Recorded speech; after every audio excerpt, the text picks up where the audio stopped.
Bismillahirrahmanirrahim. Assalamualaikum warahmatullahi wabarakatuh. Kami dari kelompok 3 akan mempresentasikan hasil diskusi kami mengenai instrumen evaluasi program. Sebelumnya, izinkan saya memperkenalkan anggota kelompok 3. Yang pertama, saya sendiri Yunita Lastri dengan NIM 21004036 dan Dinda Aulia Putri dengan NIM 21004059. Baiklah, untuk pembacaan materi pertama akan saya bacakan sendiri. Sebelumnya, pokok pembahasan dari kelompok 3 yang pertama ada sumber data, yang kedua instrumen pengumpulan data, yang ketiga penyusunan instrumen, dan yang terakhir validitas dan reliabilitas instrumen. Next.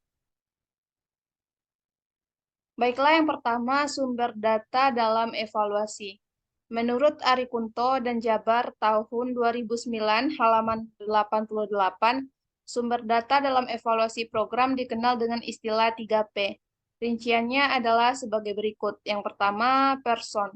Person atau orang dalam hal ini responden yang terlibat secara langsung dengan program yang dievaluasi maupun secara tak langsung berhubungan dengan program. Yang kedua, paper.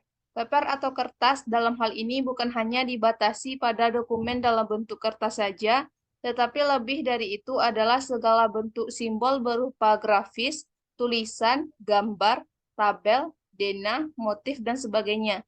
Yang ketiga, place. Metode yang digunakan untuk mengungkapkan data dari sumber data place adalah menggunakan observasi atau pengamatan. Selanjutnya, instrumen pengumpulan data. Instrumen pengumpulan data yang biasa digunakan dalam evaluasi program menurut Taib Napis tahun 2000 halaman 102 sampai 103 adalah yang pertama survei. Survei dilakukan dengan open-ended instrumen atau instrumen terbuka dan founded choice instrumen atau instrumen pribadi. Yang kedua, interview. Interview dilakukan yang pertama yaitu dengan wawancara dengan format tertutup, pertanyaan dan jawaban dibacakan kepada responden. Yang kedua, semi terbuka, pertanyaan ditentukan dan pewawancara membuat interpretasi jawaban ke dalam formulir. Yang ketiga, format terbuka, petunjuk umum diberikan kepada pewawancara jawaban didesain atau dicatat atau dapat juga direkam dengan tab. Yang ketiga, observation. Observasi dilakukan dengan yang pertama, membuat catatan atau reaksi umum, perilaku, dan sebagainya tentang subjek yang dievaluasi. Yang kedua, semacam buku harian di mana observer mencatat reaksi dan perilakunya sendiri.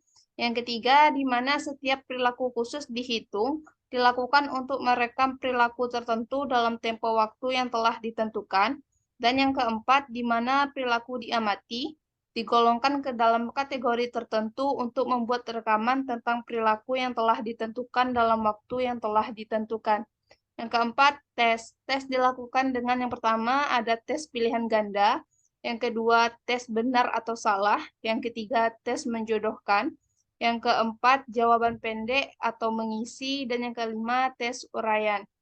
Yang kelima, inventoris. Inventoris dilakukan dengan yang pertama, responden membuat catatan tentang objek tertentu dan item yang mereka temukan. Yang kedua, responden mengecek atau menghitung dan memberi nomor di sebelah item yang terdaftar dalam instrumen. Yang keenam, site visit, expert review, panel hearing. Dalam hal ini, peneliti atau evaluator itu sendiri sebagai instrumen.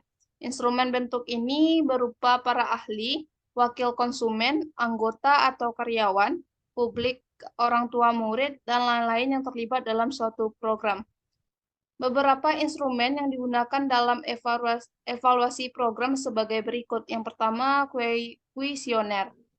Kuesioner atau angket adalah seperangkat pertanyaan tertulis yang diberikan kepada responden untuk mengungkapkan pendapat, keadaan, kesan yang ada pada diri responden sendiri maupun di luar dirinya.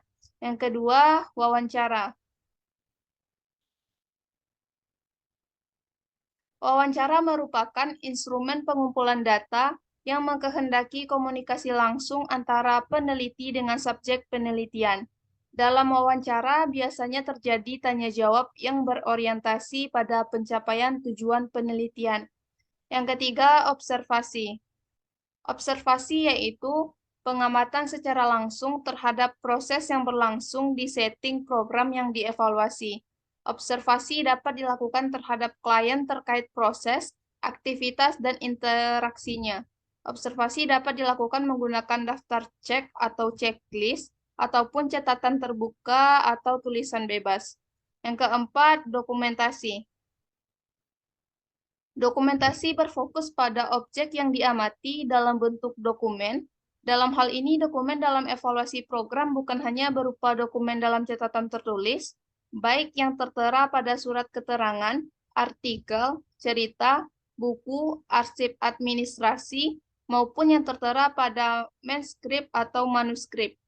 Lebih dari itu, dokumen juga termasuk benda-benda hasil budaya yang mengandung keterangan, misalnya porselin, keramik, dan alat-alat rumah tangga, candi-candi, dan sebagainya. Yang kelima, ada tes. Di dalam penelitian evaluasi program, dikenal ada dua macam tes, yaitu tes yang terstandar dan tes buatan. Tes yang terstandar merupakan tes yang sudah dilakukan dan diperoleh dari pihak yang expert sebagai pemegang hak. Sedangkan tes buatan sendiri adalah tes yang disusun sendiri oleh evaluator untuk keperluan khusus untuk penelitian evaluasi program. Next. Selanjutnya penyusunan instrumen. Jali dan Muljono tahun 2004 halaman 81 sampai 85 mendeskripsikan secara garis besar langkah-langkah dalam penyusunan dan pengembangan instrumen sebagai berikut. Yang pertama, berdasarkan sintesis dari teori-teori yang dikaji tentang suatu konsep dari variabel yang hendak diukur, kemudian dirumuskan konstruk dari variabel tersebut. Yang kedua, berdasarkan konstruk tersebut dikembangkan dimensi dan indikator variabel yang hendak diukur yang sesungguhnya telah tertuang secara eksplisit pada rumusan konstruk variabel pada langkah 1. Yang ketiga, membuat kisi-kisi instrumen dalam bentuk tabel spesifikasi yang memuat dimensi, indikator, nomor butir, dan jumlah butir untuk setiap dimensi dan indikator. Yang keempat, menetapkan besaran atau parameter yang bergerak dalam suatu rentangan kontinum dari suatu kutub ke kutub yang lain yang berlawanan, misalnya dari rendah ke tinggi, dari negatif ke positif, dari otoriter ke demokratik, dari dependen ke independen, dan sebagainya. Baiklah, mungkin sekian pembacaan materi dari saya. Materi selanjutnya akan dibacakan oleh rekan saya Dinda. Kepada Dinda, disilahkan. Baiklah, saya akan melanjutkan pembacaan materi mengenai penyusunan penyusunan instrumen. Yang kelima yaitu menulis butir-butir instrumen yang dapat berbentuk pernyataan atau pertanyaan. Yang keenam, butir-butir yang telah ditulis merupakan konsep instrumen yang harus melalui proses validasi, baik validasi teoretik maupun validasi empirik. Yang ketujuh, tahap validasi pertama yang ditempuh adalah validasi teoretik, yaitu melalui pemeriksaan pakar atau melalui panel yang pada dasarnya menelaah seberapa jauh dimensi merupakan jabaran yang tepat dari konstruk, seberapa jauh indikator merupakan jabaran yang tepat dari dimensi, dan seberapa jauh butir-butir instrumen yang dibuat secara tepat dapat mengukur indikator. Yang kedelapan, revisi atau perbaikan berdasarkan saran dari pakar atau berdasarkan hasil panen. Yang kesembilan, setelah konsep instrumen dianggap valid secara teoretik atau secara konseptual, dilakukanlah penggandaan instrumen secara terbatas untuk keperluan uji coba. 10. Uji coba instrumen di lapangan merupakan bagian dari proses validasi empirik. 11. Pengujian validitas empiris dilakukan dengan menggunakan kriteria, baik kriteria internal maupun kriteria eksternal. Kriteria internal adalah instrumen itu sendiri sebagai satu kesatuan yang dijadikan kriteria. Sedangkan kriteria eksternal adalah instrumen atau hasil ukur tertentu di luar instrumen yang dijadikan sebagai kriteria. Selanjutnya, Berdasarkan kriteria tersebut, diperoleh kesimpulan mengenai valid atau tidaknya sebuah butir atau sebuah perangkat instrumen. Untuk kriteria internal atau validitas internal, berdasarkan hasil analisis butir, maka butir-butir yang tidak valid dikeluarkan atau diperbaiki untuk uji coba ulang. Sedangkan butir-butir yang valid dirakit kembali menjadi sebuah perangkat instrumen untuk melihat kembali validitas kontennya berdasarkan kisi-kisi. Selanjutnya, dihitung koefisien reliabilitas. Koefisien reliabilitas dengan rentangan nilai 0 sampai 1 adalah besaran yang menunjukkan kualitas atau konsistensi hasil ukur instrumen. Dan yang terakhir yaitu perakitan butir-butir instrumen yang valid untuk dijadikan instrumen final. Selanjutnya, validitas dan reliabilitas. Yang pertama, validitas instrumen. Validitas atau validity berasal dari kata valid, artinya sah dan tepat. Validitas atau kesahihan berarti sejauh mana ketepatan dan kecermatan suatu alat ukur dalam melakukan fungsi ukurnya. Jadi, suatu instrumen yang valid berarti instrumen tersebut merupakan alat ukur yang tepat untuk mengukur suatu objek. Beberapa bentuk pengujian validitas instrumen yaitu yang pertama, validitas konstruksi atau construct validity. Validitas konstruksi adalah validitas yang mempermasalahkan seberapa jauh item-item instrumen mampu mengukur apa yang benar-benar dimaksudkan yang hendak diukur sesuai dengan konstruk atau konsep khusus atau definisi konseptual yang telah ditetapkan. Yang kedua, validitas isi. Validitas isi suatu instrumen mempermasalahkan seberapa jauh suatu instrumen mengukur tingkat penguasaan terhadap isi suatu materi tertentu yang seharusnya dikuasai sesuai dengan tujuan. Yang ketiga, validitas empirik. Validitas empiris atau validitas kriteria suatu instrumen ditentukan berdasarkan data hasil ukur instrumen, baik melalui uji coba maupun pengukuran yang sesungguhnya. Dan yang terakhir yaitu reliabilitas instrumen. Pengukuran yang memiliki reliabilitas tinggi disebut sebagai pengukuran yang reliabel.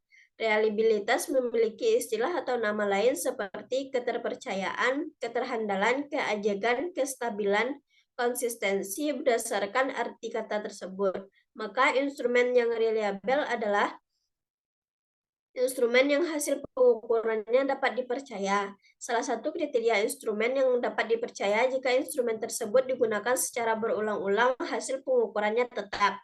Yang pertama, reliabilitas untuk instrumen yang berbentuk dikotomi. Reliabilitas untuk instrumen yang berbentuk dikotomi yaitu instrumen dengan pemberian skor 0 dan 1. Maka pengujiannya dapat dilakukan dengan menggunakan rumus Kudar-Richardson 20 atau KR20 dan Kudar-Richardson 21 atau KR21. Penggunaan rumus KR20 digunakan apabila alternatif jawaban pada instrumen bersifat dikotomi, misalnya benar atau salah dan pemberian skor 1 dan 0. Yang kedua, reliabilitas untuk instrumen yang berbentuk kontinum. Reliabilitas untuk instrumen yang berbentuk kontinum yaitu instrumen dengan pemberian skor yang skornya merupakan rentangan 0 sampai 10 atau 0 sampai 100 atau berbentuk skala 1 sampai 3, 1 sampai 5 atau 1 sampai 10. Maka pengujiannya dapat dilakukan dengan menggunakan rumus alpha Cronbach. Sekian pemaparan materi dari saya kembalikan kepada moderator. Baiklah, terima kasih kepada Dinda.